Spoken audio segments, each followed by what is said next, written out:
Dari mana konsep Kristen mengambil dosa waris itu dari Adam kalau tidak ada dalil? Itu tadi di dalam Roma, karena manusia Iya, sudah berdosa. Roma itu ajaran Kristus yang datang kepada Paulus yang bukan Yesus. Nah, ini kan gitu. Jadi ini masalahnya. Loh, Karena Yesus abang sendiri, tidak terima Paulus. Yesus sendiri pernah nggak mengajarkan dosa waris, Pak? Yesus. Maksudnya dosa waris apa ini, Bang?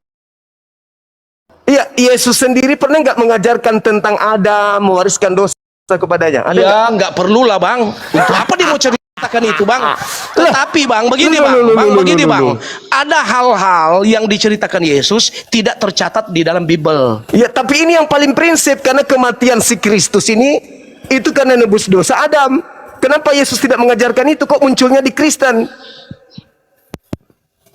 Ya iya, kenapa? Memang cuma Kristen yang bisa tahu itu, Bang. Berarti karangan Kristen. Karena Musa tidak mengajarkan, Bang. Yesus tidak mengajarkan.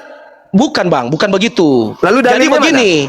Begini, Yahudi itu yang menjadi penyebab mereka tidak melanjutkan fakta-fakta sejarah maupun fakta keimanan karena mereka tidak terima Yesus sebagai Mesias. Itu aja. Iya, Mesias sebagai orang yang diurapi, bukan sebagai Tuhan.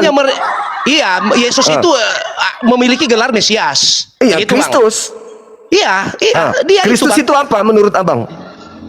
Ya, Kristus itu ya hamba yang menderita, ya Mesias Ya, itu. hamba bukan Tuhan kan? Ini di dalam tradisi Yahudi, Bang. Iya, memang harus Yahudi kan menanti Mesias. Iya, karena Tunggu, dia Bang. yang punya konsep Mesias itu dari Yahudi, bukan dari Kristen. Memang dari Yahudi, Bang. Jangan lupa Berarti Yesus Yahudi. ketika berbicara mengenai Kristus, berarti dia manusia kan? Iya. Kenapa jadi Tuhan di Kristen? Nah, ini kan Abang perlu dijelaskan. Ya, silakan. Jadi begini, Bang. Nubuatan tentang Yesus itu sudah muncul ribuan tahun sebelumnya, Bang. Di mana itu munculnya? Nubuatan banyak sekali, Bang. Di Musa pun mana? sendiri bernubuat tentang Mesias yang akan datang. Iya, Mesias Yesaya, Bang. Mesias yang akan datang manusia atau Tuhan? Mesias yang datang ya Mesias itu berupa manusia. Manusia. Yang datang kepada Paulus manusia atau bukan? Allah yang menjadi manusia. Itu kata Paulus. Bukan, Bang, itu Lalu kata hasil siapa? dari begini, Bang. Ini kenapa orang Kristen meyakini bahwa Ya, semua orang tulisan Kristen, Paulus, orang Kristen yang saya minta Yesusnya. Dengar dulu, Bang. Orang Kristen meyakini bahwa surat-surat dari Paulus itu semua hasil pengilhaman dari Roh Kudus. Oh, enggak. Oh, berarti Anda bohong. keliru. Kali ini Anda bohong. Kali ini Anda keliru, Bang. Baca yuk Galatia 1 nomor 1, nomor 11, nomor 12. Kena Anda di sini. Apa itu? Anda pendeta kan, kok nanya saya? Oke, saya baca ya. Nah, gitulah. Silakan Anda baca Galatia 1. Galatia 1 nomor ayat 1, berapa? nomor 11, nomor 12. Ayat 1 nomor 1, 11 nomor 1, 12. nomor 11 dan 12. 3 data di situ. Ayat 1 bagaimana? Ayat 1, ayat 11, ayat 12. Ayat 1 ayat 11 ayat 12. Bentar, saya buka Alkitab dulu ya.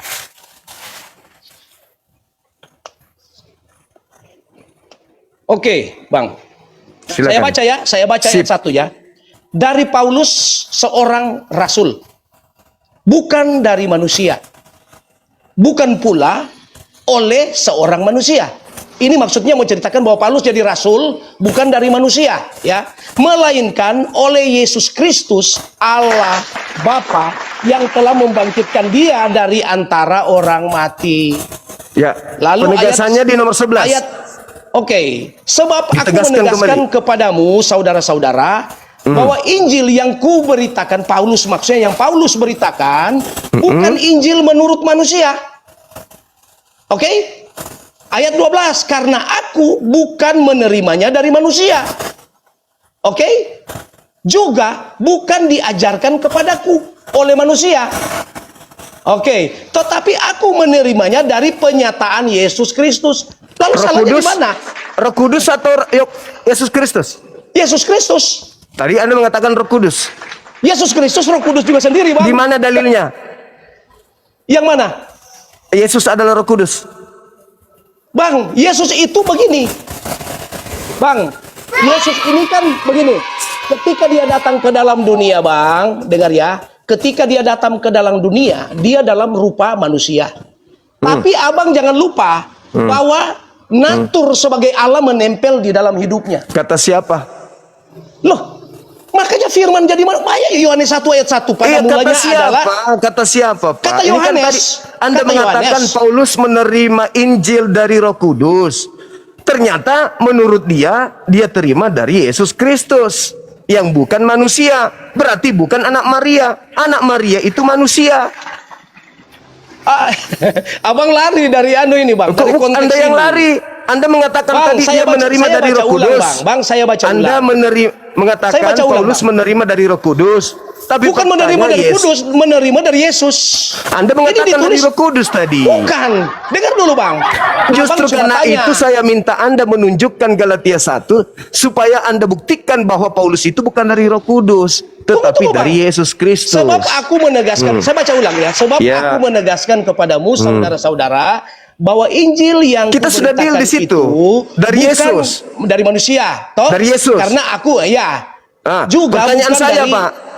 tetapi Pertanyaan saya. menerimanya dari pernyataan Yesus Kristus. Sekarang pertanyaan saya, Yesus mengatakan dalam Yohanes 16 nomor 7 sampai nomor 15, aku memang harus pergi, sebab kalau aku tidak pergi, roh kebenaran itu tidak akan datang kepadamu. Yang datang setelah Yesus pergi siapa, Pak? Menurut Yesus, roh kebenaran kan? Ya, Yang datang kepada Paulus siapa? Yesus, Roh Kudus. Ya, yang datang kepada Paulus begini, Bang. Bang, coba dengar dulu. Paulus itu tidak pernah bertemu dengan Yesus.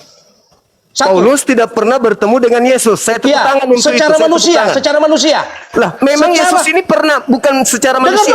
Dengar dulu, Bang. Secara manusia, Yesus pernah tidak berubah bertemu dengan menjadi Yesus. bukan manusia. Dengar dulu, Bang. Paulus itu secara manusia tidak pernah bertemu. Nanti Yesus sudah mati, sudah ke surga sana, baru dia bertemu secara pribadi dengan Yesus. Bukannya Yaitu Yesus dalam mengatakan, bentuk Roh Kudus. yang datang itu bukan diriku, tetapi roh kebenaran. Iya. Berbicara roh kebenaran itu, Bang, sudah merangkap bahwa dia itu adalah Roh Kudus sendiri. Di mana dalilnya Yesus adalah roh kudus? Abang kan Dalil. selalu tanya di mana dalilnya. Ya harus. Kalau Agama kita itu merubah Pak berdasar dalil. Pak, kalimat itu, Bang, sudah mengikat dari pertanyaan Abang. agama kita itu harus berdalil, Pak. Ini namanya kitab Bible. Tunggu, Bang, Ini Bible. saya terangkan dulu yang Abang punya maksud tadi. Bahwa Paulus itu bertemu dengan Yesus ketika Yesus sudah ke surga. Loh, yang datang setelah aku bukan aku. Kata siapa? Kata Yesus. Iya, terus Berarti yang datang bukan aku, tapi siapa? Roh Kudus. ya, aku enggak itu. Aku enggak. Aku enggak. Abang ini Pak Jawab. Ini. Roh Kudus sama enggak dengan Yesus? Ya, bagaimana?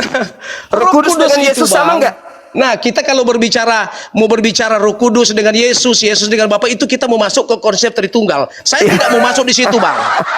Saya tidak mau masuk di situ, Bang, karena kita sudah mau berbicara Tritunggal ini. Teman-teman. Nah, kalau Abang mau tanya Roh Kudus, Yesus itu sebenarnya Roh Kudus, karena Yesus begini. Dalilnya Yesus berjanji kepada murid-muridnya, jangan dulu pergi kemana-mana. Maksudnya tunggu di Yerusalem, ya. Karena saya akan ke rumah Bapakku dan akan saya kirimkan, ya, Roh Kudus untuk menjadi pendampingmu. Itu kata Yesus. Jadi aku Abang akan mengirim atau mengirim penghibur lain. Ya, bisa Yohanes saja dia 14 nomor 16. Aku akan minta kepada Bapa agar Bapa Ya. mengutus seorang penolong lain. Jadi yang datang setelah aku adalah orang lain. Orang Ya. lain yang dikatakan tidak berkata-kata dari dirinya, melainkan apa yang didengarkan itu yang disampaikan. Berarti yang datang setelah Yesus adalah roh kebenaran, penghibur lain, bukan Yesus. Sedangkan Paulus mengaku menerima Injil dari Yesus. di mana itu, Bang? Dalilnya dari mana itu? Yohanes 16 nomor 7 sampai nomor 15. Berapa?